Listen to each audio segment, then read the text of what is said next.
বাংলা বছরের প্রথম দিনেই করুন এই বিশেষ কাজ। ঘর ভরে উঠবে সুখ ও সমৃদ্ধিতে। বছরভর হবে অর্থের বৃষ্টি। সংসারের মঙ্গল কামনায় কি কি করবেন পয়লা বৈশাখের দিনে জেনে নিন আমার আজকের এই ছোট্ট ভিডিও থেকে। নমস্কার বন্ধুরা, অজানার পথের নতুন পর্বে আপনাদের সকলকে স্বাগত জানাই। আগামী 15ই এপ্রিল থেকে শুরু হতে চলেছে নতুন বছর, বাংলা নববর্ষ।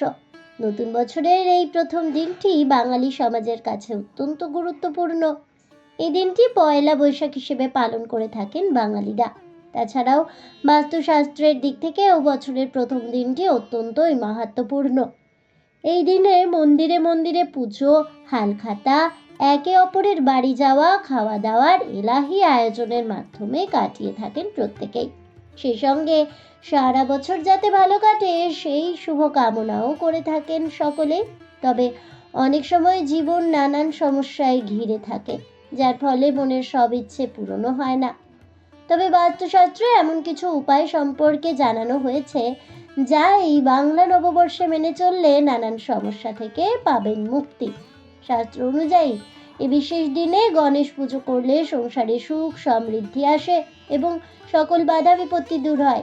সেই সাথে বৈশাখ মাসের প্রথম দিন গণেশ ঠাকুরের উপাসনা করলে মনের সকল আশাও পূরণ হয়।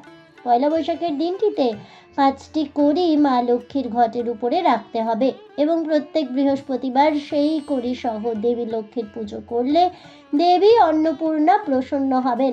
ফলে সংসারে শ্রীবৃদ্ধি ঘটবে এবং আর্থিক অনটন ও অভাব থেকেও মুক্তি মিলবে সহজেই।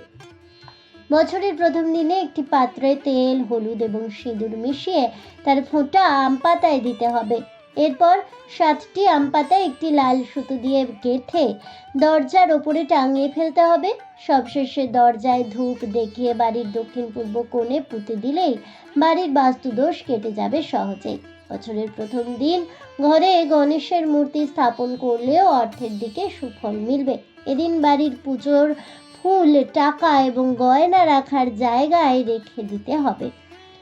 পয়লা বৈশাখের দিনে কালো সুতো বা কালো কার ছেলেদের ডান হাতে ও মেয়েদের বাম হাতে বাঁধতে পারলে গুপ্ত শত্রুর হাত থেকে মুক্তি মিলবে ও শনিদেবের কুপ্রভাব থেকে অনেকটাই দূরে থাকা সম্ভব হবে। পাশাপাশি শারীরিক অসুস্থতাও কাটিয়ে ওঠা যায়। এদিনে দরিদ্র নারায়ণ সেবা এবং বস্ত্র দান করলে মানসিক শান্তি ও ঈশ্বরের কৃপা মিলবে। তবে শুধুমাত্রই মানুষদের নয়, গবাদি পশুদেরও এদিন খাওয়ানো অত্যন্ত শুভ।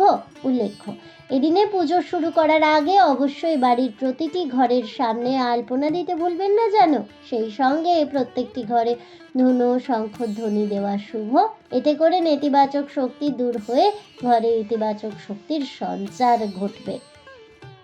আজ এ পর্যন্তই। তাহলে বন্ধুরা, আমার আজকের এই ভিডিওটি কেমন লাগলো অবশ্যই আমাকে কমেন্টে জানাবেন। ভিডিওটি ভালো লেগে থাকলে লাইক শেয়ার করতে ভুলবেন না। আমার চ্যানেলের নতুন বন্ধু হয়ে থাকলে চ্যানেলটিকে সাবস্ক্রাইব করে দেবেন। পাশে থাকা বেল বাটনটি প্রেস করে রাখবেন নতুন ভিডিওর নোটিফিকেশন পাওয়ার জন্য। ফিরে আসছি পরবর্তী ভিডিও নিয়ে।